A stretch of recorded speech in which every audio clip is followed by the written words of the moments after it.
Hello and welcome to the Five Factors Podcast. I am Tal Prince, happy to be with you, and also very happy to be with my favorite, and I'm sure soon to be yours, if not already yours, everyone's favorite recovering guinea pig, Matt Adair. Matt, how are you?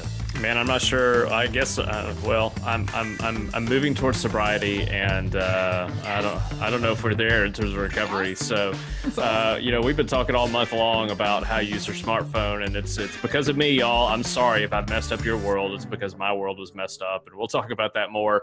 But yeah, I'm doing okay. We're getting down to the end of the summer here, and some people, like back in my day, I didn't start school until after Labor Day.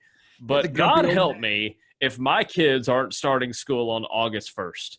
And this is just tragic. But I am going to be dealing with that sad news at the end of our summer is coming near by going to the beach right before the summer. So I'm doing okay. That'll help you deal. It's a mixed bag. So I'm doing well. You?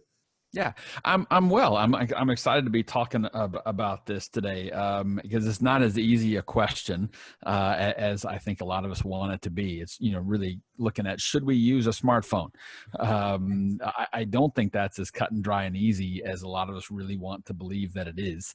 Yeah. And it's something that we need to be really intentional and mindful about answering. So I'm looking forward to dealing with that today, and also looking at some other questions. Yeah, we've been teasing this out all month, and we've got a good set of questions here, and one of them we are going to address is, should we even use a smartphone given some of the challenges that are there? And we'll even talk about some of the reasons why people tend to ask about smartphones for church leaders, particularly men who are church leaders. Mm-hmm. It's usually addressing issues of porn and things like that nature. We got a question here about that as well. But yeah, it should be good. But I just want to tell you a little bit about what's coming over the next few months. During the month of August, we're going to be focusing on the topic of prayer. And then we're going to spend just a few months talking specifically about spiritual health. Again, this month we've been kind of just covering all of the bases within the 5 factors framework of mental, physical, relational, spiritual, vocational health. We're going to kind of deep dive on spiritual health for the next few months. We're going to be talking about prayer in August. So go ahead and subscribe to the podcast. And because I don't know about y'all, but I am not a master expert on prayer. So again, this is going to be a little bit more guinea piggish stuff about just, again, seeing the importance of it, digging into it, just trying to learn together about how we take steps forward. I will join you in the habit trail on that one. Yeah. So I think all of us are just kind of in the process of learning what this looks like, and we'll just be learning together. So go ahead and subscribe to the podcast. Again, every Monday morning, you'll get a brand new episode. Next week, we have a super secret podcast guest that will be on, and we'll be talking with them, and that will be great. So again, we're just going to continue this journey together. But here's what we want to do today. We really want to kind of talk about you and your smartphone and just kind of dive into some of these questions that we have in front of us. So I'm going to ask them. I'll kind of add in my 2 cents, but we'll let Tal jump in, especially on these first couple, because they're dealing with a therapist-ish questions. So here we go. Question number 1. Yeah. Is smartphone addiction a real thing? Because people are starting to talk about this. Mm-hmm. And is that just a real thing, or is this fake news? Yeah. Well, the short answer is yes, it's a real thing. There are now treatment centers available, residential 60, 90-day programs for people to get off. It's not just the smartphone, but, just screen, tablets, computers, video games, all that stuff, internet, all that's there. And one of the things and why the smartphone plays into this is technology has always increased any addictive problem. Let's go to alcohol, for instance. If you read the bar bill, and you can find it online, the bar bill from our founding fathers before they signed the Constitution, holy cow. But it's also one Welch's, kids. But it's also important to say the alcohol content was not nearly as refined and high as it is today. Through refinement of the brewing techniques, all of those things as technology has been applied to the creation of alcohol and alcoholic beverages, the alcohol has been refined. It's stronger. The gravity of the alcohol and drinks is heavier. All of that begins to play in. Think of, back in the jungles, coca leaves were used for a burst in energy. People in the out in the jungles would grab a coca leaf and chew on it, and they'd have a burst of energy for a while. And then technology entered the scene, and we learned to turn the coca leaf into cocaine. Yeah. It happens with, no one's chewing sugar cane these days, but because technology came in and we learned how to really ramp up processed white sugar, which, by the way, is 8 times more addictive than cocaine. Yeah. So Makes me hate technology, myself every time I give my kid an Oreo. well, did I tell you this? There was did. a study on the rats. Yeah. Okay. So, it's amazing but how technology enters and impacts, everything is huge. And so if you look at the regular phone, the old landline phone, a lot of us grew up on those things, and we couldn't get a loan. I mean, if you wanted to, call someone up and ask them on a date, or you wanted to have a phone conversation with a member of the opposite sex, the best you could do is, if you had a long enough cord, was maybe stretch it to the pantry and close the door, right? I mean, that was it. But now, the smartphones allow so much isolation and so much clandestine behavior, that in itself can be intoxicating. But if you'll just think about the radio for a second, it took the radio as an invention, as a new form of technology. It took the radio 38 years to reach an audience of 50 million people. Okay. 38 years to reach 50 million people. The television did that in 13 years. All right. The internet did that in 4 years. Social media took 15 months to reach 50 million people, and the smartphone took 9 months to reach 50 million people. And one of the issues there is the smartphone has absolutely changed the world. These devices that we hold in our hands, if you have a smartphone, has more computing power than the original Apollo moon lander. Okay, there were dudes in a tin can in space landing on the moon with less computing power than you hold in your pocket. But all the smartphone apps, these devices are now our maps. They are our music players. They are our movie players. They are our address books, our notebooks, our radios, our calendars, our photo albums, our friend finders, our community finders, our news source, our cameras, our credit cards, our gaming platforms, our cash registers, our clocks, our travel agents, our magazines. There are ATMs. There are dictionary, and the list goes absolutely on and on and on, how much we use these devices for. So it's really easy to get really hooked on it because you're using it for so much during the day, plus all the reward loops that we've talked about through the month. And the limbic system and the dopamine and all that stuff. There's so many functions we use the phone for. It's very easy to become woefully dependent on it. And it's very easy for that to then impact and distract from our relationships, our productivity. And so we start to experience negative consequences from it, but we can't pull away from it. Those are kind of the hallmark classic earmarks of any addiction. And so, yeah, smartphone fits that for me. Yeah, and I think about that for those of us who are pastors, church leaders, that we like to learn. And there's a lot of ways that you can use your smartphone as a tool for learning. And it's so there are ways in which we're kind of predisposed to this. And so I think we can be careful. We talked about it learning. I even think in terms of particular forms of social media, I don't have hardly anybody in my church who's on Twitter. Twitter world for me is like sports world and meets pastor world. That's usually where this in political world. Okay. So those kind of 3 intersections coming together. And so, I think it's a challenge because there are ways we use it for good, but we just become really dependent on it. So here's the second question. this is coming in from somebody who said, so on my laptop, on my desktop, I use Covenant Eyes, basically to protect me from porn. And so this is one that somebody sent in and said, what's available to protect me from porn on my smartphone? So give us like latest technology that's there. I think a lot of us know the tech is different on smartphone than it is on laptop, desktop. So what's out there? What's available? What's the good news, the bad news? Spell it out for us.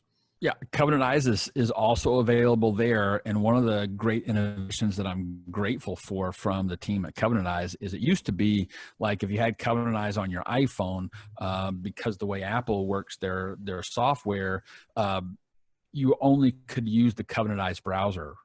Let's admit it was a little wonky. Terrible. Right. That was, yeah, I was trying to be diplomatic, but you were better and more accurate. And yes, it was terrible. And you couldn't just click on a link in a text message and go to that. You know, you just had to copy and paste it. And I know we're whining about, oh man, it took me an extra 5 seconds. My life is over. But it was a pain. It was an inconvenience. And sometimes the browser just wasn't that great. It didn't work all that well. Well, now, now that's changed. And so now they can govern and keep you accountable across apps, across platform on the smartphone. If you have an iPhone, it'll work across all those things. It was already doing that on the Android platforms. So Covenant Eyes is there. There are so many other apps that are out there that are available for that. MobaSip is a popular one. Net Nanny is another one. There's a lot available to you if you just want to, Google it, search it in the App Store, and you will be awash in a plethora of apps to evaluate. Covenant Eyes is a group I've been with for a very, very long time, and so I'm a big believer in it. It's and if you're using it on your laptop and you're paying that $14-15 a month, it works across all your devices and platforms. And so you just go ahead and download it, throw it on your phone and go from there. So I'm a big believer in that and recommend it, but I'm not, I'm not anti the others. So use one that works for you. Yeah. So just guys, it's not perfect. And I mean, guys and the ladies too. I mean, there are future episodes coming where we talk about the reality of struggles with porn across genders, but there's not a perfect solution out there. I don't think I think Covenant Eyes is trying. I think they're putting a good shoulder into it. It's easy to get mad at the app developers and things like that. Again, this is one of those things where you just have to determine what you need to do in order to deal with that if it's a particular struggle for you. Yep. And then make the best use of the best tools that are available. I would agree. I think Covenant Eyes is probably the best. But yeah, I'm going to shoot straight with you. I don't think it's great. But again, it's going to be better than the alternative for some of us, which is basically to just fly free and see how that works for you. Because you already know how that's gone for you. It hasn't gone well at all. No. And then because the truth of the matter is there's not, and it was true for me, and I know it's true for everybody. If I want to get it, I'm going to get it. There's not a system that would absolutely shut me down. Yeah. If I want it badly enough, I'll find a way to get there. Yeah. Yeah. I just think that again, what I found is, for people that I've worked with and their particular struggle, it's what frustrated them probably as much, and sometimes if not more than the stuff when it was the super premeditated go down the rabbit trail. It's the bump in the road that and they may be fooling themselves, but it's just that idea. If I just had just one kind of just one thing that I knew was there, and it would keep me from going to that. Because I think you've seen enough people on laptops, on desktops that's been there. So I'm hopeful we'll get there. I don't feel like we're quite there yet in terms of being able to create great. The hope is what it does is it gets you. I mean, just kind of neurologically, what we're trying to do with anything like that is get you out of that limbic system that's trying to make a decision in 15-second increments and get you to that frontal cortex. Once you engage the frontal cortex and you're trying to figure out a way to circumvent the roadblocks that you've put in place, the chances are a little bit higher that you're going to involve a cognitive process there and think through that a little bit better. Right. All right. Next question. Should I ask people in my church not to use their phone when I preach? I would say good luck with that. Yeah. You know, I mean, in terms of dictating what our people should and shouldn't do, I'm a little bit reticent to do that. You know, from a pulpit, especially. But and the day and age is just here where people are using the Bible on their phone. They're not carrying Bibles. You know, so they're using their phone. They're using their tablet. You know, I think the fear is because a lot of us as preachers kind of have this fear of rejection and kind of have this fear of maybe they're not listening to me. The thought is automatically, if you see them looking at their screen, that they're not following along. Yeah.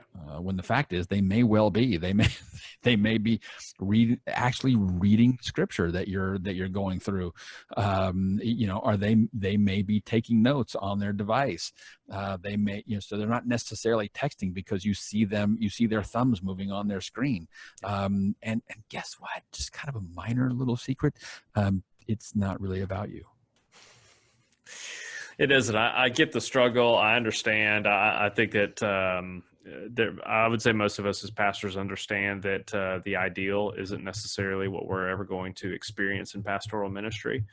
And so I think the reason that we print out scriptures and worship guides and we put them on screens and is we're just trying to be as helpful as possible. For some of us, it means that it's an opportunity to remind us that we do need to work to continue to improve. Just because they're there doesn't mean that they just have to listen to us. So continue to improve your craft. And then, yeah, you're just going to have to kind of trust that, yes, they can go to lots of different places while they're sitting there. And the only person that we can control is ourselves. Right. And any other move out of that is just going to be a grab bag for control. And that's usually driven by fear. And I just don't think that's a healthy place for us to be as pastors. So I think there are ways in which you can do that well. But I think the idea of even asking, you know, I just venture forward at your own risk. I think it depends too on because kind of demographically, where are you? You know, but I think people here in the Bible Belt where you and I live are probably still kind of a little bit slower to that in terms of using it, but still here you're in a college town, so it's pretty widespread. I mean, I think if I'm going to communicate anything, it's trying to find ways, probably not in the moment. Hey, you know, open your Bibles, and for those of you knuckleheads who brought your phone, I just need to teach you that you actually aren't paying attention. That's not the time. But I think it's fair to basically go, hey, you know, because we skim everything on our phone, it's real easy for us to skim as we're looking at the Bible. And so I think there are ways to do that pastorally, but I just don't think that it's right there. And a lot of it's going to be what's going on inside your heart as the pastor, and what you're delivering. I think that makes a lot of difference. And for note taking, I mean, this is this is research that you can give to your people, show to your people, demonstrate that for those that are trying to take notes on their phone or their tablet, the research is, I mean, it's volumes. It's not even up for debate as to better learning, better retention goes down with ink to paper.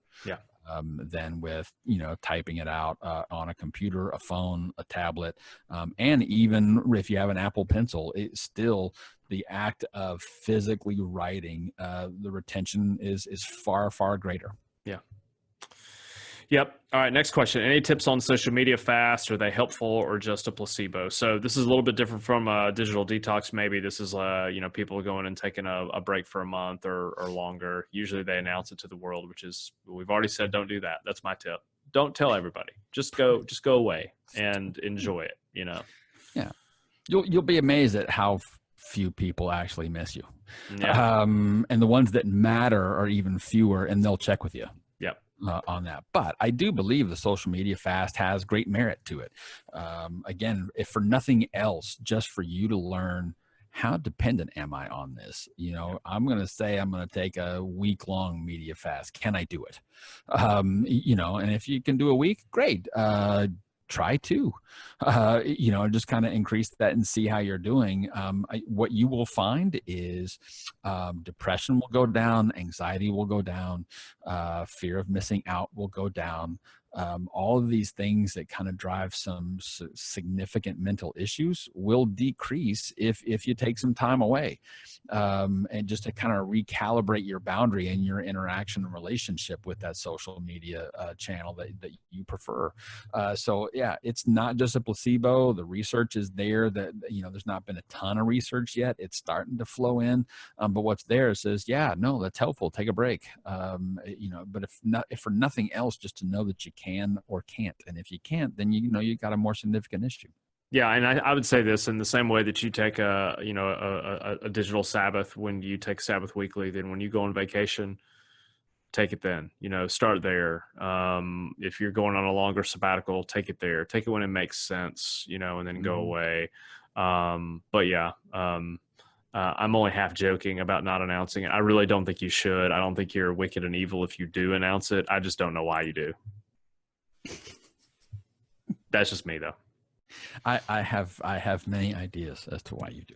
Yes, I'm sure you do. That's for another episode. What are the spiritual benefits of healthy smartphone use? When I saw this, I had two thoughts here.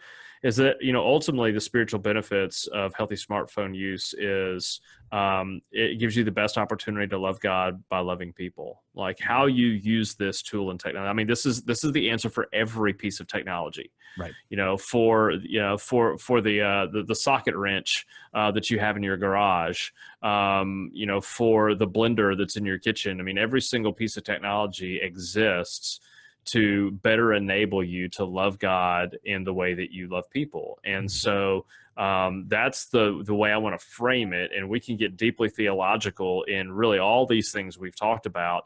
But that, again, is just the beauty and the simplicity of Jesus coming in and going, hey, guys, this is the way that you interpret the scriptures, that everything that's there that God's put in front of you is to help you know, because you're loved by him, that he's made you to love him with all that you have and all that you are. And you know, and you're going to see that primarily in the way that you love other people, that you love them as much as you love yourself. So that would be the way that I would see it. Anything you'd add there? No, I think you got it. I think you got it on that. Yeah. All right, so to the final question, the one that we've been teasing out all month long, should I ditch my smartphone? I will let you answer on the yes, you should side, and I will answer on the not so fast, my friend side. You gave me the hypocritical side first. Thank you. Yes. No, look, only you know right now the level of your kind of personal struggle with this issue. You know, but particularly what I'm getting at is for a lot of you, most porn is now accessed through smartphones. That's the major platform that people use to look at porn, watch porn, and various and sundry other illegal activities. Or maybe you're the guy that's using dating apps. Maybe you're the female on staff that's married that's using dating apps. I had an instance here not too long ago where a pastor on staff was using a Tinder-like app, married, but using the homosexual version of that, because like many people, he thought, well, if I'm acting out same sex, my wife would be less irritated by that. Which is a pretty common myth that some people believe. But anyway, he then pulled up the app, found somebody within a 2-mile radius from where he was to go and have a random sexual encounter. And he went and knocked on the, because he believed the photo that accompanied that person's profile was actually that person. No one on the is who they really are. Pro tip. So from your friendly neighborhood therapist. You're welcome. Profile ain't real, people. Yeah. So he rings the doorbell, and the person who opens the door is a church member. That was the sound of the blood leaving his head and rushing to his feet. Yes. And he's devastated. The member's devastated, because the member at that point doesn't quite know of, is my pastor just making a random call here? Oh, wait. Yeah, You know, and so then the member man. freaks out, slams the door, and then tells his wife, who tells the church, and this guy was fired by the afternoon. And then wound up in my office. So it's not just porn. There's a whole host of troubles we can get into with apps on our phones. And only you know if you're really battling this thing. And if you really are, and I have a lot of my sex addict clients that we walk through this and they decide, you know what, I'm just going to drop to a flip phone. You know, which is really, it's not as hard as many people think it is. And it gives you that cool Walter White Heisenberg vibe if you want. You know, but this is what a lot of people do just to avoid the temptation, just to shut it down, or at least give them one less avenue to access. And so if those are issues, or if you're finding the time is just way out of control and you can't do the 24-hour detox, you can't do a longer detox, and you're finding you're absolutely hooked and it's impacting your relationships negatively, it's impacting your life negatively, yeah, let's think about dropping down to a flip phone. There's no shame in that. Or dropping down to like no cell phone. You can actually live that way. Yeah. People do it all the time, and you know, it works. So I would just say only you know, but think through and make the right decision for you. And invite your family in on that discussion. Yeah, the where I would say, you know, when you basically go, that's just what I'm gonna do. I'm just gonna get rid of my smartphone. So my experience has been that when people make those kind of hyper aggressive actions, you basically end up like the dude who made a snap decision to become a monk, thinking that that will really deal with the root issue. And the truth of the matter is that while it might take away certain types of temptation, that it doesn't necessarily entail that it's going to actually deal with the root of the problem. Yeah, And let me say really quickly, I absolutely agree with that, and so you need to add a therapeutic process to it. You need to be, you know, doing some work on what the main issue is. Someone who struggles with porn is not the issue. The issue is they don't know how to deal with their discomfort, uncomfortable emotions, stress. This is how they cope with it. And so any app that you use, anything that you're using, yeah, just shutting that app down, shutting that device down doesn't fix it, but it sets you up to have less access while you do the required work. yeah, so so that's my idea is before you just throw the thing in the trash and make the move to the flip phone. Like I've seen guys do that, and I usually will ask them, well, what did you do before that? And usually nothing. Usually it's out of a deep sense of frustration, anger, or shame, some strong negative emotion. They basically go for, well, all or nothing. And it isn't that I'm like, well, that was dumb, as much as I just don't, like, you really haven't, you're not dealing with the root issue. You're just dealing with the symptom. And so, yes, I do think that it's possible. I do think that that might be the right decision for you. But before you get there, we've set up all these other things here in terms of just a consistent kind of one-day digital detox. Get a good plan of action here. See it as a good gift from God. This is how we've gotten into a lot of bad spots with a lot of good gifts from God, is we've declared them bad because we use them improperly.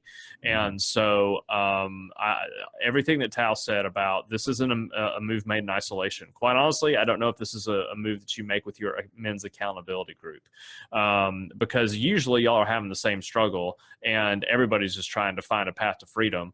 And you need to have it with people who just aren't necessarily in crisis like you are about that particular issue. So with your family, with a therapist, go down that road. And so, you know, should you ditch it? Maybe, but don't run there first, and don't run there so fast. And also don't be a fool thinking that that it's going to get better just by you acting differently. If you've tried, like if you're trying these things and your particular struggle, whether it's just misuse of time or what you're doing with that time, then you need to take some significant steps towards health, and that may include getting rid of your smartphone.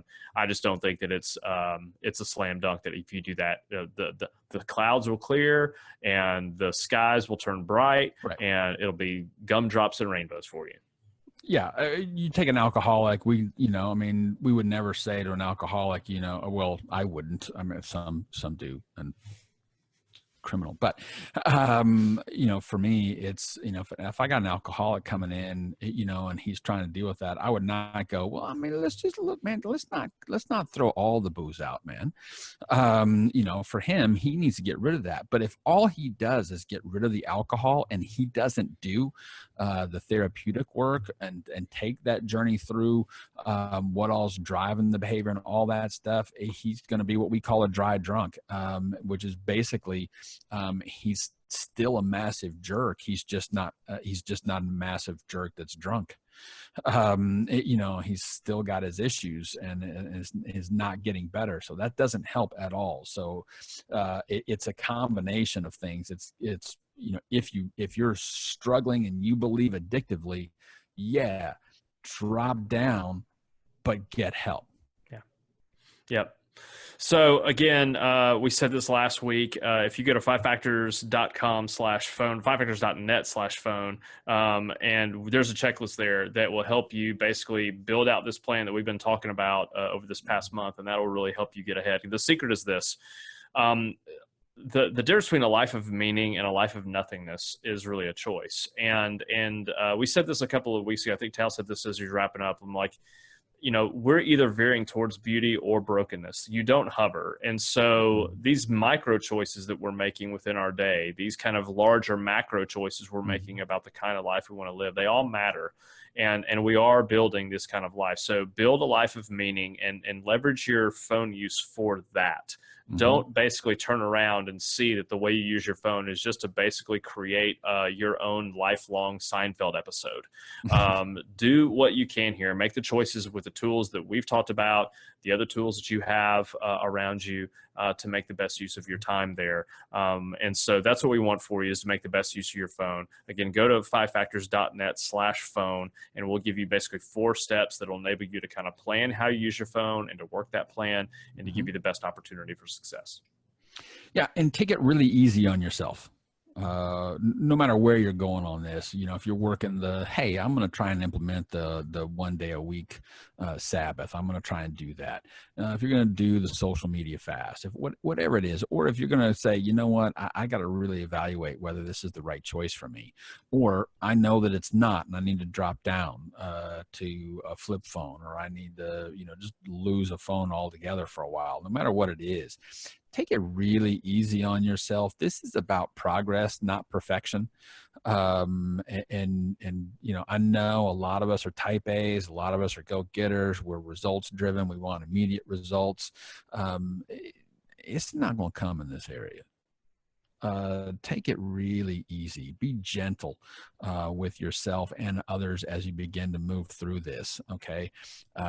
We've all seen that guy or that woman that decides, you know what? I am now going to be an expert on this. And so I'm getting rid of my smartphone. And then so suddenly the expectation is that everyone else should, or you're not as good as. And that doesn't help anybody. It's not a great way to go. So take it really easy on you as you go through this and just kind of work through the plan that's there. Those broad brushstrokes, customize it to you, make it fit, and just take note of how it's working. Take note of where you're struggling. Do those journal entries. Use your feelings wheel. Sit, evaluate, look, and just be really honest with yourself. And invite some really close and trusted people. And I think the best people who know how you're using your phone is going to be your family, particularly your spouse. Really invite your spouse into that space and give them the right to speak freely to help you evaluate, and then just take it easy. Small incremental change, man. We're not looking for drastic moves. It's small incremental change.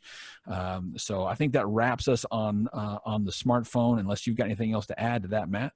Nope. All Sounds right. good. I think, again, it's been a good journey, and this is one of those things this is what I'll add. This is just one of those areas where I know that I just have to continue to have good rhythms, good plans, and just, again, continue to put one foot in front of the other. There's a lot for me that's at stake, particularly with my family and just my presence with them. That's probably the biggest thing that I'm feeling this summer.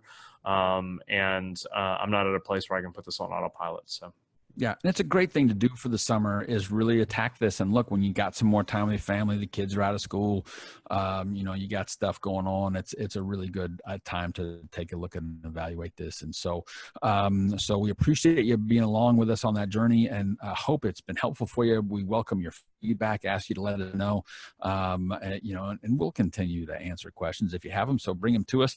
And next week we have a super secret guest that we look forward to revealing to you.